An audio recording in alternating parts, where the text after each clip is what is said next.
Buenas tardes, amados hermanos. Es una bendición estar desde este rinconcito de nuestro hogar de aquí, San José, Costa Rica, para poder bendecir el nombre de nuestro Padre Celestial a través de nuestro Señor y Salvador Jesucristo. Ha sido, creo, lo más extraordinario que ha sucedido en nuestras vidas es el ver conocido el plan de salvación a través de nuestro Señor y Salvador Jesucristo. Le agradecemos al Espíritu Santo por redarguir nuestras vidas de justicia, de juicio y de pecado, y de reconocer esa gran necesidad del Cordero. Aquí estamos una vez más para los hermanos que nos pidieron preparar algún pequeño estudio acerca de la escatología. He hecho segmentos de síntesis para que podamos comprender la palabra de Dios. En verdad hay muchas expectativas hoy y no es para menos. Me tomé la tarea esta semana de escuchar sermones de diferentes tipos de corrientes y es preocupante ver cómo aún en una situación tan oportuna de poder exponer el plan de salvación a las familias de la tierra, lo que se oyen son puros regaños y señalamientos. Es bastante preocupante no poder comprender que puede ser como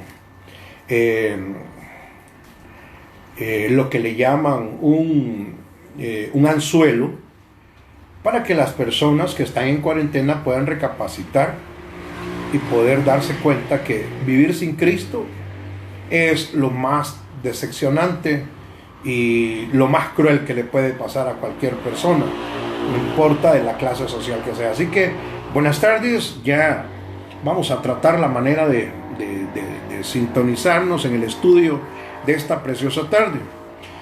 Bueno, ya creo que vamos por la tercera como por la tercera enseñanza.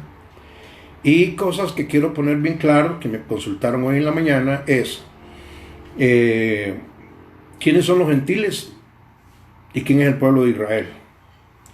Bueno, los gentiles somos todas aquellas personas que hemos nacido del lomo de Abraham, fuera de la simiente de Israel, o muy afuera de lo que es el círculo del pueblo de Israel. Y tenemos que poner claro que Abraham no era judío. Quiero que les quede muy claro esto.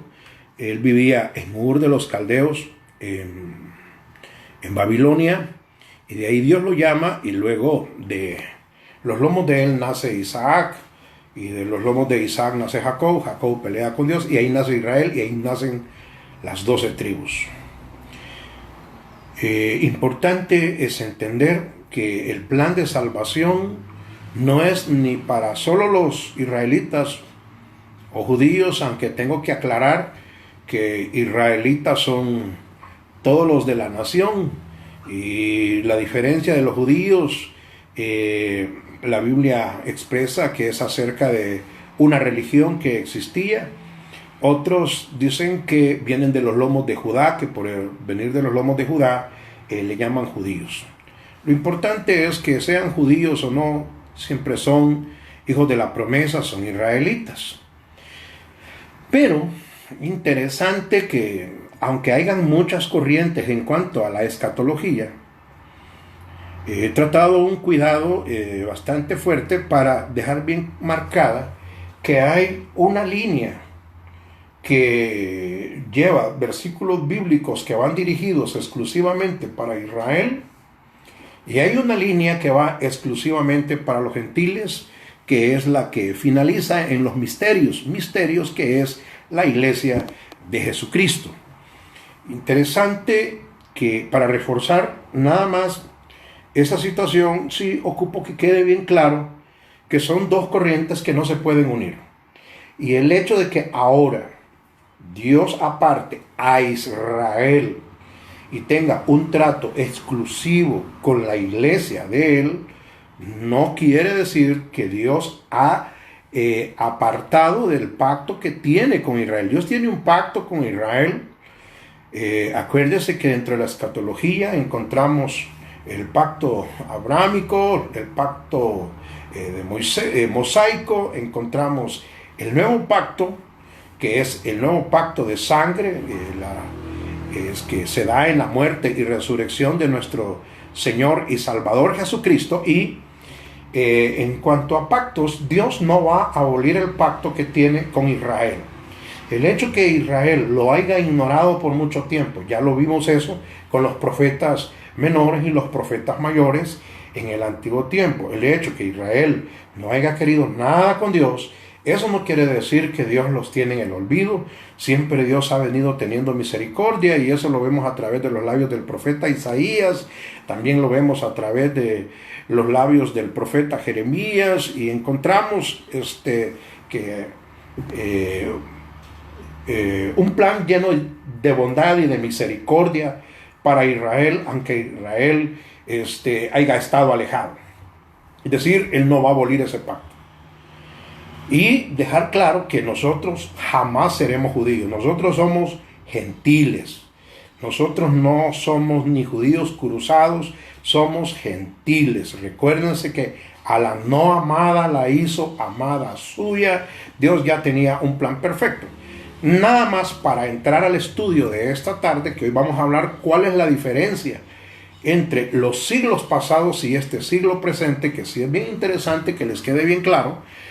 Antes de entrar a eso, quiero dejar estas dos líneas bien marcadas, porque es bien interesante. Por ejemplo, vean ustedes, hay un trato exclusivo para para el postrero o el siglo postrero, para Israel, y hay un trato diferente para el postrero siglo o el siglo que viene para con la iglesia. Si gusta y si tiene la Biblia a mano, vea Isaías capítulo 2, versículo 1 y 5. Isaías 2:5, capítulo 2, versículo 1 al 5 dice: lo que vio el profeta Isaías, hijo de Amós, acerca de Judá y de Jerusalén, acontecerá en lo postrero de los tiempos, que será confirmado el monte de la casa de Jehová como cabeza de los montes. ¿Cuándo se da eso? Esta es una profecía que va a tener un cumplimiento en el inicio del milenio, donde ustedes ven allá en Apocalipsis, donde dice que cielo nuevo, tierra nueva, y ahora tenemos la Jerusalén aquí en la tierra, donde para siempre en el reino milenial gobernará el pueblo de Israel. Y dice ahí, será confirmado, versículo 2, el monte de la casa de Jehová como cabeza de los montes, y será exaltado sobre los collados, y correrán a él todas las naciones, y vendrán muchos pueblos, y dirán: venid y subamos al monte de Jehová, a la casa del Dios de Jacob. Acuérdese que Jacob es, como dijéramos, el padre de las 12 tribus, si pudiéramos decirlo así, aunque otros se lo atribuyen a Abraham, el padre de las 12 tribus. Bueno, si lo pensáramos de la manera escatológica, tendríamos que tener un buen nivel de madurez, y cuando el Señor le da la promesa a Abraham, en el cual le dice: en ti serán benditas todas las naciones de la tierra, pues no estaríamos alterando la situación, aunque algunos que se consideran doctos y estudiosos de la palabra de Dios pesan que Abraham es el papá de las 12 tribus. Sin embargo, es una situación que debe quedar al criterio de la persona, que sí está claro que Jacob pelea con Dios, y por eso el Señor le cambia el nombre de Israel, y ahí nacen las 12 tribus de Israel. Muy bien. Bueno, y dice y nos enseñará sus caminos y caminaremos por sus sendas, porque de Sión saldrá la ley y de Jerusalén la palabra de Jehová. Punto interesante. Cristo Jesús no vino a abolir la ley. Cristo Jesús es el complemento, o fue el complemento, o es el complemento de la ley, lo que le faltaba a la ley. Por esa razón no se extrañe si usted ve que el Señor día sábado, el Señor no guardó el sábado, día sábado el Señor hacía milagros. Recuerdo aquella historia que habla de la pregunta que les hace el Señor Jesús a los judíos y a los fariseos, y les pregunta: si ustedes tienen un animalito y un día sábado se les va en un barranco o en un hoyo o en un precipicio, ¿la dejarían ahí o la sacarían? Pues ellos inmediatamente expresan que no la dejarían perder, que la sacarían. Y el Señor les dice: hipócritas, ¿verdad? Porque en verdad Jesús no vino a abolir el sábado. Jesús es el Señor del sábado. Por eso usted va a encontrar la controversia entre los judíos y los gentiles en el libro de los Hechos, ¿verdad? En la historia de los Hechos, donde viene, creo que a los Corintios, no me recuerdo si fue a los Corintios o a los Romanos, cuando el apóstol Pablo expresa que el que guarda el sábado para Cristo lo guarda, que el que no lo guarda para Cristo no lo guarda, el que come carne para Cristo come carne, el que no come carne para Cristo no come carne, el que usa velo para Cristo usa velo, el que no usa velo para Cristo no usa velo, y en fin. Habla acerca de lo que es el nivel de desarrollo y crecimiento espiritual al que había logrado llegar el apóstol Pablo, por el cual decía: cuando yo era niño pensaba y actuaba como niño, pero cuando dejé de ser niño empecé a actuar como un adulto. Y aquí encontramos esa parte interesante.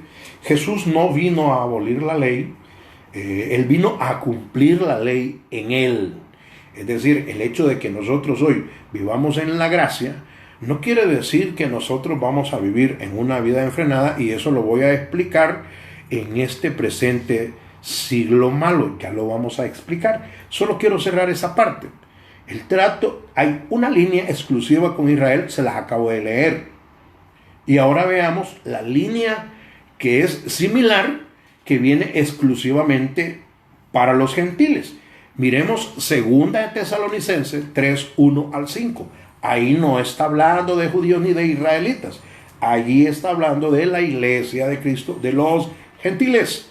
2 de Tesalonicenses capítulo 3, versículo 1 al 5.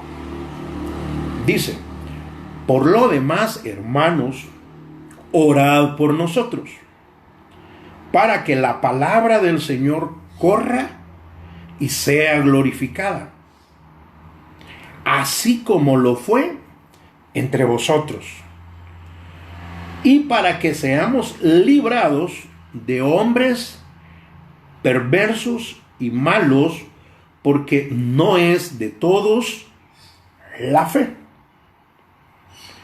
Allá habla para el pueblo de Israel que todos iban a correr entre los collados y iban a correr hasta Jerusalén, hasta Sión, que era la cabeza de adoración para el Padre Celestial. Y aquí habla que tendremos que orar para que seamos librados por hombres perversos y malos, porque no es de todo la fe. Hablando de ciertas tribulaciones, que no estamos hablando de las tribulaciones que se verán en este siglo que viene, sino que estamos hablando de tribulaciones que llamémoslas por hoy momentáneas. Tribulaciones por la fe que profesas, por la escasez de trabajo, por una enfermedad, la pérdida de tu matrimonio. Bueno, hoy mismo la pandemia. Son tribulaciones que, aunque no las queramos aceptar, son tribulaciones, pero no es persecución. Y aún que está claro que hay acontecimientos que en Irak, Irán, en, ¿cómo se llama? En parte de Camboya, en África, Egipto,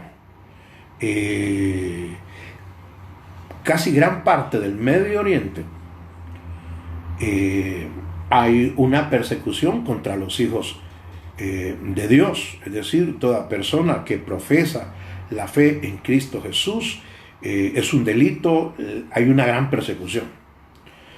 Aún esto no es de la tribulación de los que nos está hablando Mateo 24. Estos son principios de dolores. Ahora, interesante, dice el versículo 3, que quiero que le prestemos atención, para que no se preocupen, para que no se angustien, para que se den cuenta la importancia que hay de tener a Jesús como nuestro suficiente Salvador personal. Pero dice el versículo 3, pero fiel es el Señor,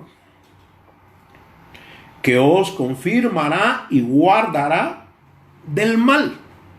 Ya este acontecimiento ya lo hemos visto en siglos pasados, en cómo Dios guardó a Israel de las plagas de Egipto. No vamos a retroceder la escritura, pero para que tengan una idea. Y ahora viene aquí y dice, pero fiel es el Señor, que os confirmará y guardará. Es decir, la fe en Cristo hoy más que nunca tiene que desarrollar o desempeñar o jugar un rol importante en cuanto a que tú como hijo de Dios o como hija de Dios declares el bien del Padre Celestial. Declara que eres heredero y coheredero, lo leímos anteriormente en la Escritura, y tienes que declararte como un heredero. ¿Por qué? Porque nuestro testador ya murió y resucitó al tercer día de entre los muertos.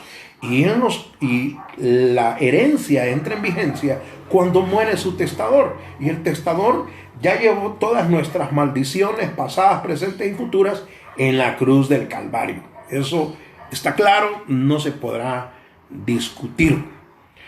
Otro punto interesante en esto es que hay personas que les incomoda que hagas profesión de fe. También he escuchado críticas de diferentes tipos de corrientes y sermones donde dicen, ¿cómo es posible que por solo recibir a Cristo Jesús en el corazón ya eres salvo? Creo que aquí hay un punto bien interesante, que eso no nació de nosotros. Romanos 10:10 dice que con el corazón se cree para justicia, pero con la boca se confiesa para salvación. Ahora sí es importante que la persona que hace profesión de fe entienda que esta situación no es como lo que usaba ¿cómo se llama? Aladino, que ya aceptó a Cristo y ahora es salvo. Aunque la palabra salvación hay que analizarla desde el propio contexto de su naturaleza. Porque nosotros somos salvos por la fe, pero naturalmente estamos siendo salvos de nuestra naturaleza pecaminosa. Eso no se da de la noche a la mañana. Por eso es importante que usted entienda, usted persona que ha recibido a Cristo Jesús como su Salvador personal, usted debe de tener bien claro que esa profesión de fe es una semilla, no como, es una semilla, no es como, es una semilla. Y así como la semilla, para dar fruto, tiene que morir, echar raíz, podrirse, germinar, para ver frutos, su vida también tiene que entrar en ese proceso. ¿Por qué se ve de personas que han perdido completamente la fe en Cristo cuando dicen, yo lo he aceptado 20 veces y no ha pasado nada, y he vuelto al mundo y ahora no soy nada? Lo que sucede es que una cosa es que tú entiendas lo que es hacer un acto de fe. Y otra cosa es que tengas quien te explique. Por eso el Señor dice, os daré pastores que los apacienten con ciencia, con sabiduría, y con inteligencia. Es decir, todos hemos pasado ese proceso. No hay nadie que me diga que es hijo de Dios que no haya pasado por el proceso del escalafón bíblico. Proverbios 23-26, hijo mío, dame tu corazón. O sea, no hay nadie que pueda decir que es un hijo de Dios si su corazón de piedra no lo ha convertido Cristo en el corazón de carne. Ahora, segunda cosa, Romanos 19 dice que si confesares con tu boca que Jesús es el Señor y creyeres en tu corazón, dice, serás salvo. Dice, si creyeres y si confesares. Y Romanos 10:10, porque con el corazón se cree y con la boca se confiesa para salvación. Eso dice la Escritura. Ahora, ¿qué es lo que va a confesar? Primera de Corintios 15:3 o 4, que Jesús murió y resucitó. Ahora, ¿eso nace de nosotros? No, es el Espíritu Santo que nos redarguye de justicia, de juicio y de pecado, y sentimos la necesidad de reconocer o de valorar el sacrificio de Cristo en la cruz del Calvario. Por eso toma sentido Apocalipsis 3:20. Yo toco a la puerta y llamo. Cada problema, cada situación, cada circunstancia difícil, cada tribulación, cada angustia, cada enfermedad, cada congoja, cada conflicto, te está diciendo, ¿lo puedes solucionar tú solo o quieres que yo intervenga? Porque yo soy el autor de la vida. Separado de mí, nada puedes hacer. Entonces, cuando la gente dice así, me rindo. Ok, entonces, y abre la puerta de su corazón, dice el Señor, yo voy a entrar y voy a cenar contigo. O sea, ese es el deseo de Dios. Esas 5 cosas nos llevan al número 6. San Juan 1:12 dice que al que cree y le recibe, usted no lo puede recibir si no lo confiesa. Así que aunque usted tenga ¿cómo se llama? Dijéramos, aunque usted tenga un malestar o le incomode hacer la profesión de fe, hay que hacerla. Aunque usted tenga fobia, que a usted se le alboroten los demonios, eso no quiere decir que Dios no va a cumplir su propósito. O sea, tiene que confesarle, le guste o no le guste. Y así es como San Juan 1:12 dice, y al que cree y le recibe, Dios le da potestad de ser hecho un hijo de Dios. Ahora, entienda usted que mientras usted recibió a Cristo, usted es una semilla que empieza en un proceso. Por la experiencia de 40 años ministerial, yo te diría, no le ayudes a Dios.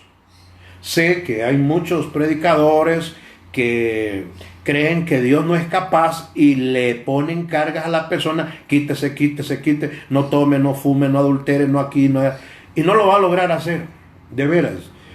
Oiga, 40 años de escuela, no lo va a lograr hacer si Cristo no interviene en su vida como una nueva naturaleza, porque usted tiene que entender que en ese preciso momento usted va a entrar en un proceso que se llama arrepentimiento, que es diferente a remordimiento. Es decir, el arrepentimiento tiene su propia naturaleza, y dentro de esa propia naturaleza usted tiene que primero nacer de nuevo. ¿Cuándo? Primero nace del Espíritu cuando le confiesa. Segundo, nace del agua cuando usted se bautiza. Pero ahora usted viene a la regeneración, a poder digerir, discernir la justificación, a poder comprender la redención, a poder entender la renovación. Es decir, usted tiene que entrar en un proceso de nuevo nacimiento, justificación, redención, regeneración, adopción. Y usted viene y antes dice, eras hijo de vuestro padre el diablo, y ahora eres hijo de nuestro Padre celestial. Dios nos adoptó como sus hijos. Eso lo ves en la profecía de Oseas. A la no amada Dios la hizo amada suya.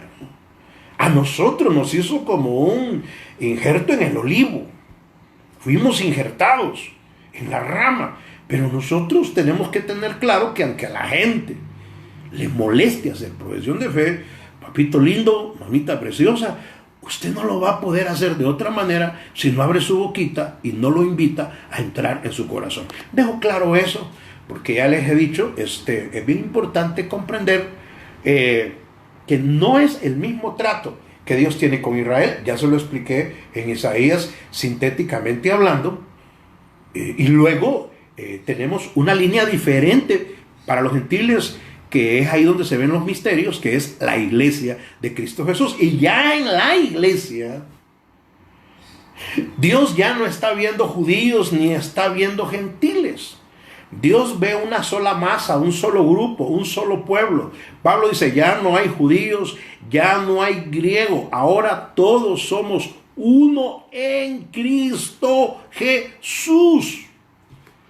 Ok, dejo eso porque necesito que entremos al estudio de esta tarde, que es cómo distinguir cuál es la diferencia entre este siglo y el siglo entre los siglos pasados y este siglo presente. Y en eso quiero que vayas y analices conmigo la escritura. Este presente siglo es denominado, según el Nuevo Testamento, un siglo muy nocivo, un siglo perverso, que si me le prestas atención al estudio de esta tarde, vas a comprender muchas cosas. Una de ellas, ¿por qué la gente no quiere nada con Dios? 2, ¿en verdad somos nosotros? ¿Nuestro comportamiento es como un cristiano? 3, ¿por qué nos molestan las actitudes de los demás hermanos? Miren, yo he tenido que tener una gran paciencia. Si he escuchado más de unas 35 prédicas de diferente tipo de predicador, les estoy mintiendo. Y lo hice con la sencilla razón de saber cuál es el trasfondo, y descubrí 2 cosas. Miren, escuchen. Me he dado cuenta que todos los predicadores lo hacen con todo su corazón. Algunos son extremadamente legalistas en lo que dicen. Otros, en vez de predicar las buenas nuevas del evangelio, lo que hacen es regañar a la gente. Otros lo que hacen es señalar a las personas como que están resentidos, que ellos quizás quisieran hacer las cosas, que les molesta porque el otro es borracho, quizás él quisiera ser alcohólico. Que no dejen entrar a la iglesia homosexuales, ni lesbianas, ni borrachos, ni drogadictos. Y entonces, si no los dejas entrar a la iglesia, ¿a dónde van a conocer a Jesús? ¿Y a dónde van a encontrar la medicina? Si la iglesia deberíamos de entenderla como la clínica del alma. Pero en fin, para sustentar eso dije yo, voy a forzar la escritura. Y hermenéuticamente hablando, voy a decir que como la iglesia es un cuerpo y tiene muchos miembros con diferentes tipos de funciones, pues voy a dejarlo ahí. Con solo que el hombre tiene a Cristo en su corazón, es mi hermano. Así,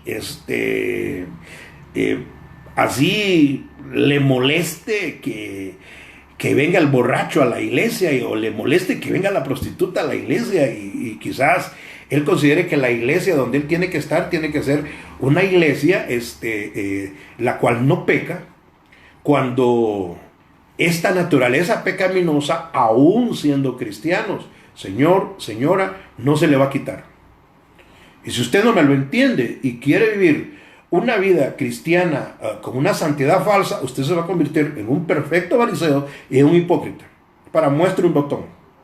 Nadie mejor que su esposa y sus hijos pueden declarar si de plano lo que usted habla es correcto en el púlpito o es un farsante. Dejémoslo ahí. Entonces, primero, quiero creer que por tener a Cristo lo está haciendo con todo, pero con todo su amor. por la obra del Padre. Y que Él está sufriendo, se abstiene por el amor a Dios. Vamos a creer eso. Segunda cosa, que me he dado cuenta que lo que menos se ha hecho es predicar el Evangelio de Cristo. Porque el Evangelio de Jesucristo son buenas nuevas. Y una buena nueva para un borracho es que puede dejar de beber. Por ejemplo, no he encontrado a alguien que diga 10 formas de cómo con Cristo puede dejar de beber una persona. ¿Cómo puede una persona restaurar su matrimonio a la luz de la palabra de Dios? Más lo que se ve son regaños, angustias, que Cristo viene y que hijo del diablo, que aquí, que Él se pone velo, que el que no se lo pone, que el sábado es importante, que no debe de comer carne. Si usted quiere, no coma. Pero que no le moleste por el que coma. Pablo habla acerca de los débiles de conciencia. Incluso no me quiero ahondar ya más en eso porque quiero entrar en el estudio bíblico, pero simplemente lo que quiero decirles que como iglesia de Cristo deberíamos de estar más al centro, de poder enfocar a Cristo, de poder enfocar el plan de salvación en Cristo, de poder decirle a la gente que este es un anzuelo, esta es la oportunidad, este es el momento, este es el día de salvación, este es el momento en que podemos volvernos a Jesucristo. Y aún si tú eres un predicador y te has jalado muchas tortas, te has divorciado muchas veces, no te preocupes. Yo quiero decirte, empieza de nuevo. Ríndete a los pies del Señor. Así que entro. ¿Cuál es la diferencia entonces entre este siglo presente y los siglos pasados? De acuerdo al Nuevo Testamento, el presente siglo tiene una asignación muy nociva. Es decir, que el apóstol Pablo le llama el siglo malo. Gálatas capítulo 1, versículo 4. Vamos a leerlo para que puedas tomar autoridad en la escritura. Dice el libro de Gálatas. Eso lo encuentra usted después de los Corintios. Gálatas 1:4 dice de la siguiente manera. Voy a leer desde el 3. Gracia y paz sean a vosotros de Dios, el Padre, y de nuestro Señor Jesucristo, el cual se dio a sí mismo por nuestros pecados para librarnos de este presente siglo malo, conforme a la voluntad de vuestro Padre Celestial, a quien sea la gloria por los siglos de los siglos. 4 cosas que he analizado en síntesis. ¿Por qué se le llama siglo malo a este presente siglo? Primero, porque este siglo está bajo el dominio de Satanás. Ya se lo voy a explicar bíblicamente. Es decir, el príncipe de las potestades de las tinieblas es el Dios de este siglo. Número 2. Este siglo malo se rige por las tinieblas espirituales. No se vaya a asombrar si mira pastores haciendo ademanes diabólicos dentro de las congregaciones. No. Este siglo se rige por las tinieblas espirituales. Número 3. Este siglo es gobernado por la sabiduría humana, no la sabiduría de Dios. Ya le voy a leer la Biblia. Y número 4, este siglo se distingue por la impiedad de hombres impíos y de los deseos mundanos, los cuales no se vaya a asustar si la iglesia de ahora se parece más al mundo. Es decir, ya vamos a explicar eso. Analicemos el número 1. Dijimos que, en primer lugar, he llamado siglo malo porque este siglo está bajo el dominio de Satanás. Analicemos 2 de Corintios, capítulo 3, no, 2 de Corintios, capítulo 4, versículo 3 al 4. Dice la Escritura: Pero si nuestro evangelio está encubierto, entre los que se pierden es que está encubierto. Es decir, entre las personas que ni siquiera sienten, pero ni la mínima pizquita necesidad ni de tocar la Biblia. Hay personas que, Dios guarde, toco la Biblia, me contamino, todo me sale mal. Por eso dice el apóstol Pablo, pero si nuestro evangelio está encubierto, entre los que se pierden es que está encubierto. En los cuales, atención, en los cuales el Dios de este siglo cegó el entendimiento de los incrédulos. Es decir, para que ellos no puedan ver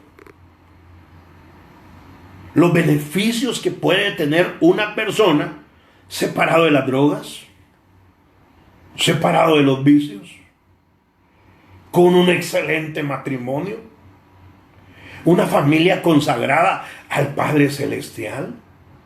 O sea, ellos no pueden ver esos beneficios. Ellos, en la ceguera espiritual que tienen, ellos solo logran ver el beneficio a través de droga, de alcoholismo, de destruir a más personas, de dañarse y destruir su propio cuerpo a pausas y destruir segundas y terceras personas. Por esta razón decía el salmista David: no tengas envidia de los hombres malos. Dice el necio en su corazón: no hay Dios. Si el hecho que el necio diga que no hay Dios, eso no prueba que Dios no existe. Porque los cielos cuentan su gloria. El firmamento anuncia la grandeza de su poderío. Otra vez David dice: pueblo suyo somos y ovejas de su prado. El profeta Isaías dice: el Señor está sentado sobre el círculo de la tierra. Él pone el sol entre buenos y malos. Por esta razón, este siglo es llamado malo. ¿Por qué? Porque está bajo el dominio de Satanás. Hoy usted no se asuste ni se asombre de agotar el recurso financiero comprando volantes, papelería para evangelizar, gasto de gasolina para el vehículo porque hay que ir a evangelizar a X parte, pagar un costo elevado por predicar el evangelio. Eso no le debe de asombrar a usted. Si este es el siglo malo, este es el siglo en el cual el Dios de este siglo ha cegado completamente a los incrédulos para que no conozcan a Cristo. Yo no entiendo por qué vienes y te desanimas y te decepcionas. Es que la verdad que nadie quiere con Dios y quizás estoy equivocado. Y si Dios no viene, ¿no será que no has comprendido la Escritura? Porque el Señor dice que en un abrir y un cerrar de ojos el Hijo del Hombre aparecerá. Y también dice: el día y la hora nadie lo sabrá, pero que viene, viene. Pedro dice que 1000 años para Dios es como un día. ¿Cuál es tu preocupación, pues? ¿Qué te preocupa? Que nadie quiere con Dios. Ese no es tu problema, papá. Si a esto ya pasó en otros siglos pasados, le pasó al profeta Samuel, la gente no quería nada con Dios. Le vuelve a pasar a Moisés, la gente no quería nada con Dios. El profeta Isaías tiene que salir desnudo para llamar la atención, la gente no quiere nada con Dios. Jeremías, el profeta llorón, en la cárcel está llorando acerca, nadie quiere nada. ¿Cuál es el problema?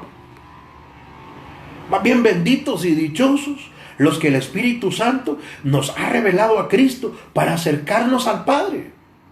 Pero este siglo es el siglo malo.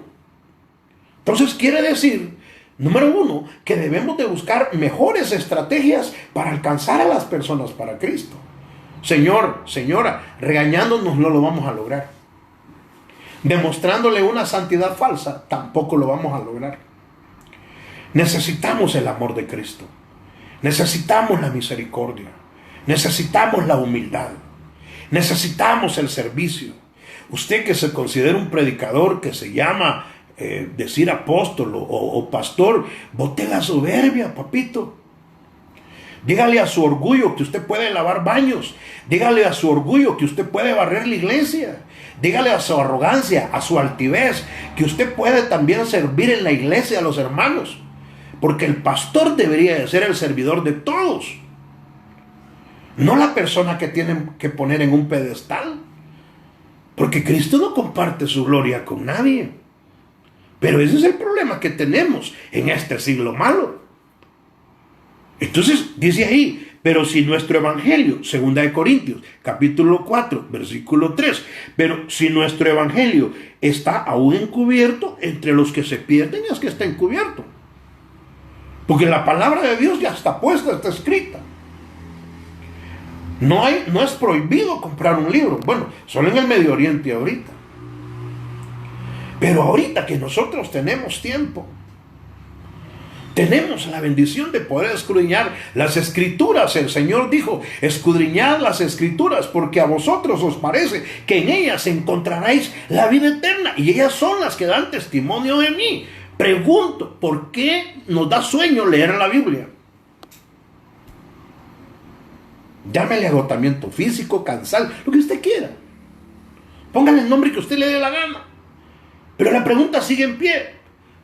¿Por qué se duerme cuando lee la Biblia?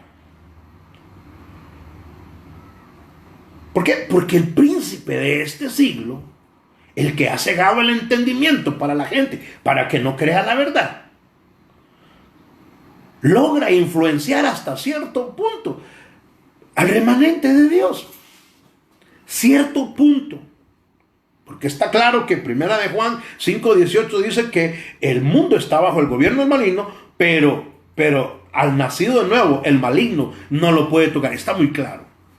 Puede ser el desinterés que tengamos por la palabra de Dios. Puede ser que estemos muy achantados, muy cómodos, viviendo el evangelio. Claro, aunque según la eclesiología, nosotros estamos viviendo el tiempo de la iglesia acomodada. Si usted quiere va a la iglesia, si usted quiere no va. Y hoy con esta cuarentena muchos aplaudieron que dicha que ya no van a ir al culto. Otros están angustiados porque hace falta estar reunido. El salmista David decía, mirad cuán bueno y cuán delicioso, es rico, agradable habitar los hermanos juntos en armonía. Es decir, es una bendición el poder estar reunidos en la coinonía de los santos. Yo me alegré con los que me decían, a la casa de Jehová iremos. Ya esta situación ya va a pasar. Ya nos vamos a poder volver a congregar. Pero las cosas no van a mejorar. Yo no quisiera ser un farsante en decirte, yo declaro, sí, vienen días mejores. Sí, porque a su iglesia no le va a pasar nada. Lo que sí vamos a sufrir son los agüites. Pero el Señor dice que no ha visto un justo desamparado, ni su semiente que mendigue pan. Que comemos, comemos. Ahora, dice 2 Corintios 4:3. Pero si nuestro evangelio está aún encubierto, entre los que se pierden es que esté encubierto, en los cuales el Dios de este siglo cegó el entendimiento de los incrédulos para que no les resplandezca la luz del evangelio de Cristo, el cual es la imagen de Dios. Por esta razón, podemos analizar Romanos, capítulo 1, donde encontraremos respuestas a muchas inquietudes. Miren ustedes, Romanos, capítulo 1, y dice el versículo 18, porque la ira de Dios se revela desde el cielo contra toda impiedad e injusticia de los hombres que detienen con injusticia la verdad. Porque lo que de Dios se conoce, les es manifiesto, pues Dios se los manifestó Porque las cosas invisibles de Él, su eterno poder y deidad, se hacen claramente visibles desde la creación del mundo, siendo entendidas por medio de las cosas hechas, de modo que no tienen excusa. Entonces quiere decir, 2 Corintios 4:3, pero si nuestro evangelio está encubierto en los que se pierden, en los que no quieren encontrar la solución, en los que creen que la solución es Alcohólicos Anónimos. Y qué bien si dejan de beber ahí. En quien creen que la solución está en los neuróticos, está bien si dejan de fumar cocaína. Pero eso no es el plan de salvación. Que practica la cienciología, el yoga, el Hare Krishna, lo que sea. El catedrático, el eufemia, lo que sea. Eso no es el plan de salvación. Eso solamente lo da Cristo. Versículo 21. Pues habiendo conocido a Dios, no le glorificaron como a Dios. Esto explica por qué todo el mundo hoy cree en Dios. Hasta los hechiceros creen en Dios. Por Dios hacen hechicería y toda la historia. Pues habiendo conocido a Dios, no le glorificaron como Dios, ni le dieron gracias, sino que se envanecieron en sus razonamientos, y su necio corazón fue entenebrecido. Profesando ser sabios, se hicieron necios, y cambiaron la gloria del Dios incorruptible en semejanza de imagen de hombre corruptible, de aves, de cuadrúpedos y de reptiles, por lo cual también Dios los entregó a la inmundicia en las concupiscencias de sus corazones, de modo que deshonraron entre sí sus propios cuerpos, ya que cambiaron la verdad de Dios por la mentira, honrando y dando culto a las criaturas, o sea, a las cosas que ellos hacen y han creado, antes que al Creador, el cual es bendito por los siglos de los siglos. Este siglo es nocivo. El punto número 1 está claro, que este siglo malo es llamado malo porque está bajo el dominio de Satanás. He ahí la importancia, el por qué debemos de agotar un recurso para que la gran comisión logre ser más efectiva. Porque si de una cosa estamos seguros, que aunque sea siglo malo, eso no quiere decir que Dios ha privado el plan de salvación. Es el deseo de nuestro Señor que la gente pueda comprender que Cristo le ama, que Él tiene un plan maravilloso para su vida, que Él murió y resucitó al tercer día entre los muertos por amor a nosotros, que la sangre de Cristo nos limpia de todo pecado, que Jesús es el camino, la verdad y la vida, y que nadie viene al Padre si no es por Él. Eso está muy claro. Ahora, segunda cosa, ¿por qué este siglo es llamado siglo malo? Número 2, porque este siglo se rige por las tinieblas espirituales. Lea conmigo Efesios capítulo 6, versículo 10 al 16. Efesios capítulo 6, versículo 10 al 16. Por los demás, hermanos míos, fortaleceos en el Señor y en el poder de su fuerza. Lo primero que le manda a decir a la iglesia en este siglo, lo primero es: fortalezcanse. Aférrense a mí, dice el Señor. Apóyense por completo en mí. Y dice: y vestidos de toda la armadura de Dios. O sea, ¿cuál es el propósito? Primero empieza diciendo que en este siglo malo, donde es regido por las tinieblas, por Satanás, le aconseja a la iglesia que nos fortalezcamos, que nos unamos, que nos cubramos con su armadura, que nos llenemos de amor, de comprensión, de sabiduría, de misericordia, de bondad, que apoyemos al uno al otro, que no nos destruyamos entre nosotros mismos como hermanos. Y la razón es poderosa, porque dice, para que podáis estar firmes contra las acechanzas del diablo. Yo quisiera que entendiera usted la palabra acechanzas, porque a veces esas palabras acechanzas toman vidas en las debilidades de uno con los otros. Señores, por favor, entiéndalo en esta preciosa tarde. No todos somos iguales. Cada ser humano es una cabeza, un mundo pensante, con diferentes luchas y diferentes debilidades. Posiblemente usted que no tiene problema con el alcohol, le moleste el que es alcohólico. Posiblemente usted que no es altivo, que por la misericordia de Dios es humilde, le incomoda la arrogancia de los demás y sí que afecta. Posiblemente usted, como dice el apóstol Pablo, que es espiritual, restaure al débil. Necesitamos estar unidos. Y note qué interesante, que la herramienta primordial, clave, es el amor, porque el amor borra multitudes de pecados. Aún la escritura dice, Santiago, si has fallado en la pizquita del amor, es lo mismo que hayas adulterado y que cualquier cosa, que hayas robado, lo que sea. Pero en un puntito, porque claro, está la ley del espíritu, la ley de los mandamientos, que es la ley de los que hablamos anteriormente. Pero también existe la ley del espíritu, la ley del amor.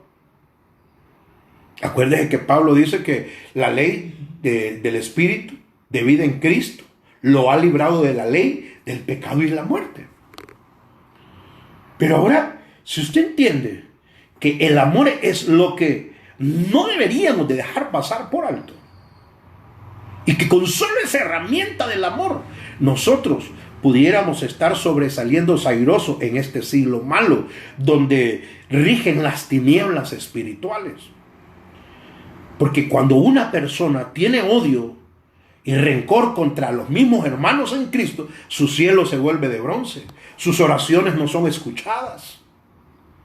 Y es tedioso vivir una vida cristiana donde no hay una respuesta favorable de parte de nuestro Padre Celestial. Pero ya te diste cuenta que eres odioso.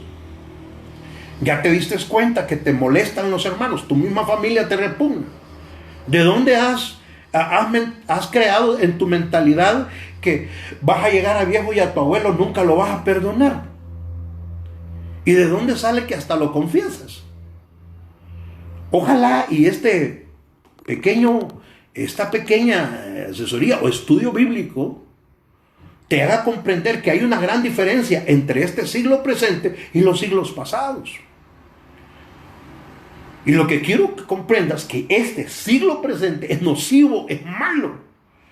Dice, ¿por qué? Número 2, porque es regido por las tinieblas espirituales. Efesios 6:6 dice, por los demás, hermanos míos, fortaleceos en el Señor y en el poder de su fuerza, vestidos de toda la armadura para que podáis estar firmes contra las acechanzas del diablo. Ahora, si ya me entendiste esta primera parte, vas a comprender lo segundo más fácil, porque dice, porque no tenemos lucha contra carne ni contra sangre. Hermano, el problema no es tu suegra. Entiéndelo de una vez por todos. El problema no es tu suegro, el problema no es tu nuera, el problema no es tu yerno, el problema no es tu hijo, el problema no es tu papá, el problema no es tu mamá, el problema no es tu hija, el problema no son tus nietos. El problema no es el pastor, no son los diáconos, el problema no son los hermanos de la iglesia, el problema eres tú, el problema soy yo. Que entiendas que no tenemos lucha contra carne ni sangre. ¿Y qué recomienda, pastor? Pues número 1, que te llenes de la armadura de Cristo, que te vistas con la armadura de Cristo. Hasta un himnólogo decía: ama si quieres ser feliz, ama y todo cambiará. Ama y así comprenderás la alegría de amar. Empecemos por amar. ¿Por qué no intenta hacerse una terapia esta tarde? Intente aceptar a las personas tal como son. Ya no se complique. Si la persona es una persona tediosa, se levanta y solo viene a comer y no levanta ni el traste, ya párele, hombre. Agárrele el traste. Tal vez tarde o temprano le va a dar vergüenza. Pero viera que es precioso estar en armonía. ¿No será que Dios lo permite para tu crecimiento espiritual, para mi crecimiento espiritual? Hoy mismo deberíamos de hacer psicológicamente una pequeña lista de personas dentro del círculo de la familia que hemos decidido no perdonarlas, y empieza por perdonarlas. Hoy mismo agradécele a Dios por esta cuarentena. No es fácil estar todos juntos en familia, pero qué bonito es saber que todos podemos aportar cosas importantes. Mire, yo estoy lavando los trastes desde el primer día. Lavo los trastes de la mañana. No le digo que lo haga. Yo me he perdido la actitud varonil por eso. Yo soy un hombre de Dios. Pero hay que sentirse útil, hermanos. Sí, hay que pintar la casa, quitarte las llaves de la casa, reparar el carro. Hay muchas cosas que podemos estar ocupados. Y dice aquí la Escritura: porque no tenemos lucha contra carne ni sangre, sino contra potestades, contra principados, contra potestades, contra los gobernadores de las tinieblas de este siglo. O sea, gobernadores de las tinieblas de este siglo, contra huestes espirituales de maldad en las regiones celestes. O sea, hay una identidad tajante, clara, por lo cual, si tú no proteges a tus hijos como sacerdote de hogar, no estés esperando que te los guarden o te los protejan o te los asesoren bien en el cole, en la escuela, en el kinder, en la universidad. Si este mundo es un mundo malo, un siglo malo, nocivo. Nadie quiere con Dios. Ya vimos el punto número 1. O sea, no pretendas que la gente te eduque a tus hijos. Mejor nosotros deberíamos de instruir a los niños, a nuestros hijos, en el camino de nuestro Padre Celestial, para cuando estos sean viejos, no se aparten de Dios. Pero ahora viene y dice: por tanto, consejo del apóstol Pablo, tomad la armadura de Dios para que podáis resistir el día malo. La palabra resistir, no se mueva, hombre. Estad quietos, dice Jehová, y vean la salvación que yo voy a hacer hoy. O sea, no se mueva. La palabra resistir es: no se mueva. Nadie lo tiene peleando a usted, porque el Señor es tajante en su palabra. Y Él dice: mía es la venganza, dice Jehová de los ejércitos, yo voy a pelear por ustedes. No te muevas, iglesia, no te muevas, iglesia, no te muevas, quédate quieto en la palabra de Dios, métete en la Escritura, métete en lo tuyo, descansa en el Padre. Él es poderoso, Él tiene dominio sobre cualquier circunstancia. Y la Escritura dice: tomad toda la armadura de Dios para que podáis resistir en el día malo. Y habiendo acabado todo, estar firmes. Me llama la atención: habiendo acabado todo. Y este versículo lo que se refiere es que así como viene la noche, viene el día. Hay un versículo muy preciosísimo que me gusta, que luego está en los Salmos, donde dice que vendrá el problema, pero su misericordia durará toda la vida. Es una alegoría. No me recuerdo bien del versículo. Pero mira qué interesante. Dice: y habiendo acabado todo, estad firmes. Estad pues firmes, ceñidos vuestros lomos con la verdad y vestidos con la coraza de justicia y calzados los pies con el apresto del evangelio de la paz, no de la contienda. Te motivo, te animo a que nos esforcemos a hablar las buenas nuevas, a que nos esforcemos a hablar del amor de Cristo. No vamos a erradicar el pecado de la iglesia si no le predicamos el amor de Cristo, porque el amor borra multitud de pecados. El apóstol San Juan decía: amado, amémonos unos a otros. Porque el que no ama, dice, no ha conocido a Dios, porque Dios es amor. ¿Por qué no nos podemos amar? Que Dios nos permita en esta tarde que el Espíritu Santo nos haga comprender que este tiempo, cierre de este siglo malo, es de mucha bendición para nosotros, los hijos del Padre. Jesús dijo: bienaventurados todos aquellos que en mí creen y nunca me vieron. Somos bienaventurados, somos benditos, iglesia. Bendigo tu vida, bendigo tu esposa, tu esposo, tus hijos, tus hijas, tu ministerio. Lo bendigo en el nombre poderoso de Jesús. Declaro salud, declaro sanidad sobre tu vida en el nombre poderoso de Cristo Jesús. Estad firmes, ceñidos vuestros lomos con la verdad y vestidos con la coraza de justicia y calzados con los pies del apresto del evangelio de la paz. Sobre todo, termina el versículo: tomad el escudo de la fe, con que podáis apagar todos los dardos del maligno. Tercer cosa, ¿por qué es siglo malo? Porque este siglo está gobernado por la sabiduría humana, por la sabiduría de los hombres.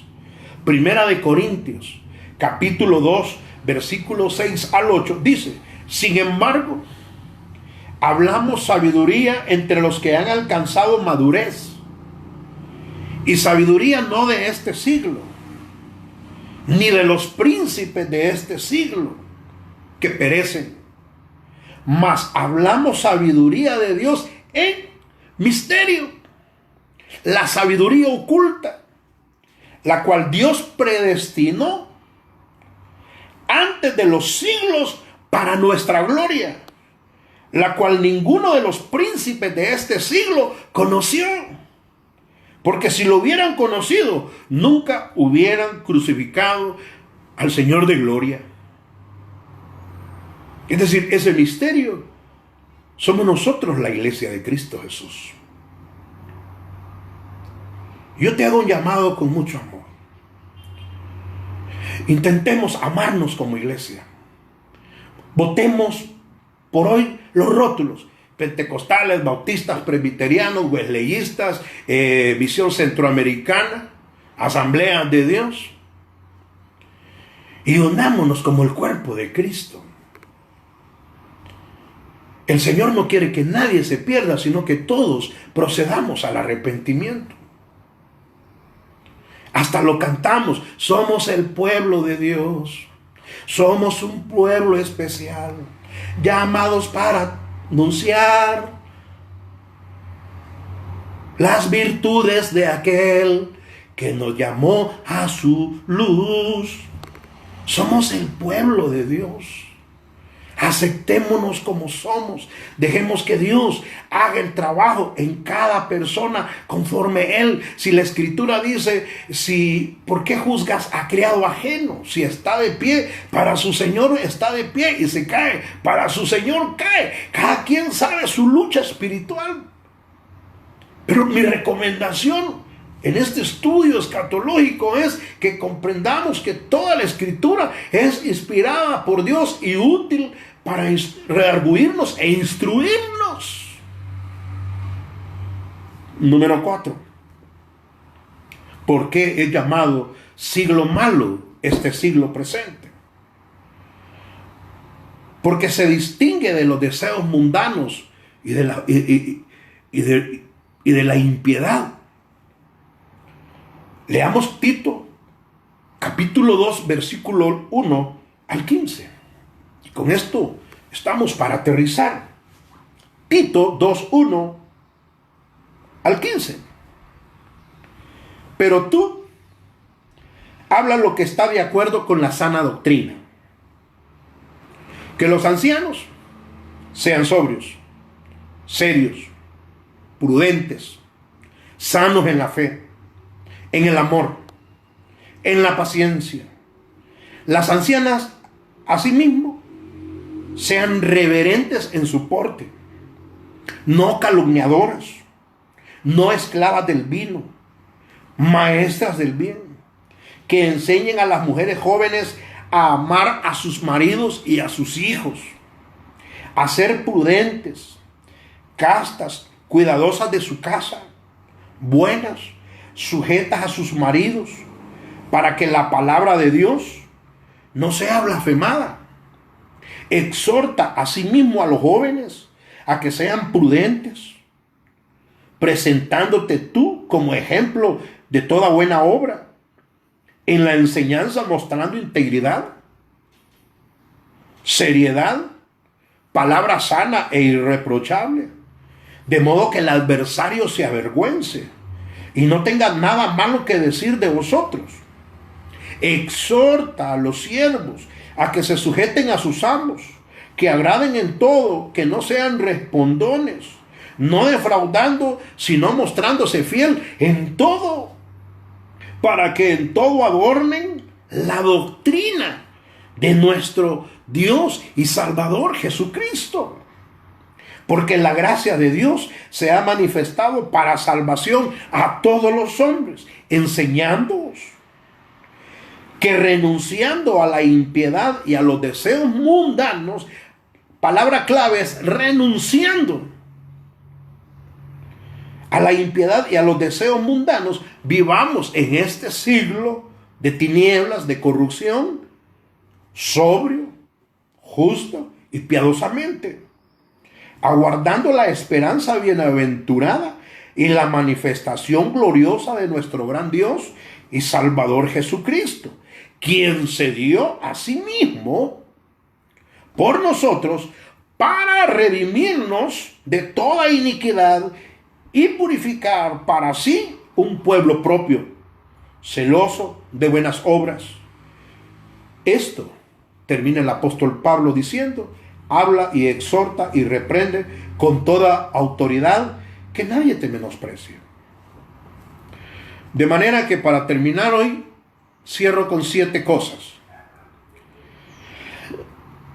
Hay varias maneras por qué hay una gran diferencia entre los siglos pasados y este siglo. Número 1. Cristo fue anunciado con anticipación en todos los siglos anteriores. Ya anteriormente hablamos de las cristofanías, que Jesús no es un personaje del año 0 en adelante. Jesús es creador de los cielos y de la tierra. Entonces, número 1, Cristo fue anunciado con anticipación en todos los siglos anteriores. Pero en este siglo presente, Él no solo vino, sino que murió y resucitó y ahora está sentado a la diestra de Dios Padre. Número 2, el Espíritu Santo, que en siglos pasados bajaba por ocasiones. Le recomiendo que lea el libro de los Jueces. Cuando el Espíritu Santo descendía sobre cada uno de los jueces, como Sangar, como Jefté, como Sansón. Cuando bajaba, ellos eran fuertes y lograban cumplir el propósito del Padre. El Espíritu Santo bajaba por ocasiones. Eso se llama todas las apariciones del Espíritu Santo en el Antiguo Testamento, teofanías. Pero atención, el Espíritu Santo en los siglos pasados vino a ciertos hombres para investirlos de poder a una tarea designada. Ya les acabo de decir por qué lean el libro de los Jueces. Pero hoy en la actualidad hizo morada en todos los creyentes. Nosotros somos morada y templo del Espíritu Santo. Ahora el Espíritu Santo está con nosotros hasta la venida de Cristo. Valga la redundancia. ¿Cómo poder interpretar la escritura cuando el Señor Jesús le dijo a Pedro, apartate de mí, Satanás? Que creo que es un versículo clave que les puedo explicar, porque muchos se han extraviado ahí, porque de ahí se han agarrado que los cristianos tienen demonios. Pues en el momento que el Señor le dijo a Pedro, Pedro no era lleno del Espíritu Santo. Acuérdense que el Espíritu Santo descendió en el aposento alto cuando el Señor, después de su resurrección, les dijo allá en los 40 días que se les apareció a los discípulos, les dijo, váyanse al aposento alto, que ahí van a ser investidos del poder del Espíritu Santo. Y entonces me van a ser testigos en Jerusalén, Judea, Samaria y hasta lo último de la tierra. Un hijo de Dios no puede poseer demonios. Y si tiene, dale el corazón a Cristo y conviértete a Él. Número 3. Los siglos pasados, las buenas nuevas anunciadas eran preparatorias. Acuérdense que todos los del Antiguo Testamento predicaban que iba a venir un caudillo. Nunca lo vieron. Pensaron que era Moisés, pensaron que era Josué. Nunca lo vieron. Esperaban un caudillo. Nunca lo vieron. Y murieron con la esperanza en ese caudillo. Es decir, número 3, en los siglos pasados, las buenas anunciadas eran preparatorias. Pero en este presente siglo, la declaración de las buenas nuevas anuncia una salvación alcanzada por la muerte y la resurrección de nuestro Señor y Salvador Jesucristo. Ahora nosotros somos salvos creyendo que Cristo vino, murió en la cruz del Calvario por nosotros. Número 4. La revelación de los siglos pasados era incompleta. ¿Por qué? Porque ellos solo tenían la ley y faltaba la tapadera de esa ley. Faltaba quien pudiera cumplir esa ley. Ningún ser humano la pudo cumplir. El apóstol Pablo dijo, yo no conocí el pecado si no fue por la ley. Porque conociendo la ley, el pecado tomó ocasión en mí y yo morí. Entonces, la revelación de los siglos pasados fue incompleta. Pero en este siglo, por cuanto Cristo vino a revelarnos al Padre, ahora la revelación es completa. Número 5. Por cuanto este presente siglo se distingue por el antagonismo a Dios y a su ungido, que la gente no quiere nada con Dios, tiene una caracterización definida como un siglo malo, la cual no fue aplicada a siglos anteriores. Solo en este siglo ha proliferado la maldad.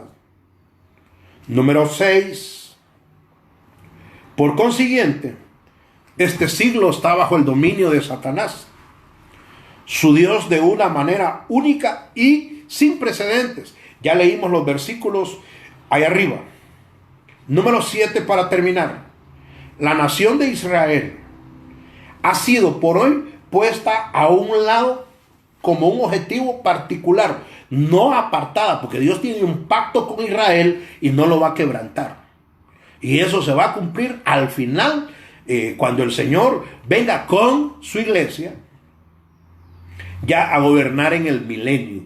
Ahí nos vamos a unir la iglesia e Israel. Pero ahorita Dios tiene un pacto con Israel, pero en este preciso momento Dios lo aparta a un lado y tiene un trato con su iglesia, con los gentiles. La nación de Israel ha sido puesta a un lado como objetivo particular del trato de Dios. Pues dice, a los suyos vino, los suyos no le recibieron. Aunque ese versículo otros lo interpretan diciendo que vino a los israelitas y no vino a los de la tribu de Judá, a los judíos. Pero bien, la nación de Israel ha sido puesta a un lado como objetivo particular del trato y no puede esperar el cumplimiento de sus promesas durante este siglo. ¿Por qué? Porque tiene que ser levantada la iglesia. Tiene que pasar los 7 años de tribulación, los 3 años y medio y los 3 años de tribulación grande.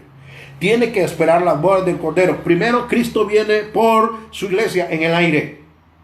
Segundo, Cristo viene con su iglesia a gobernar. Y ahí es exactamente donde es que iniciamos, que hay una línea exclusiva para Israel, como hay una línea exclusiva para los gentiles que no se pueden cruzar. De tal manera, amados amigos y hermanos, que así concluyo la síntesis de las diferencias que hay de los siglos pasados y este siglo presente. Ya les remaché por qué he llamado siglo malo, y estas 7 diferencias establecen el hecho de que este presente siglo es distintos a los siglos que precedieron. Así que esperamos volverlos a ver la próxima, el día de mañana, si Dios lo permite, a las 3 de la tarde, desde el rinconcito de nuestro hogar, desde San José, Costa Rica. Somos Tabernáculo Bíblico de Capacitación y Adoración Fuente de Agua Viva, una iglesia formadora de líderes. Somos Asociación Concilio Internacional Pentecostés Fuente de Agua Viva. Un saludo para todos los amigos y hermanos, deseando que en este tiempo de cuarentena el Señor esté llenándolos de su gracia, de su favor, y los que ya están laborando, que el Señor los cubra con su preciosa sangre, en el nombre poderoso de Jesús. Que la gracia del Señor siga de manera sobrenatural en abundancia, y que puertas se abran a tu favor en el nombre poderoso de Cristo Jesús. Muy buenas tardes, amados amigos y hermanos, que el Señor les bendiga.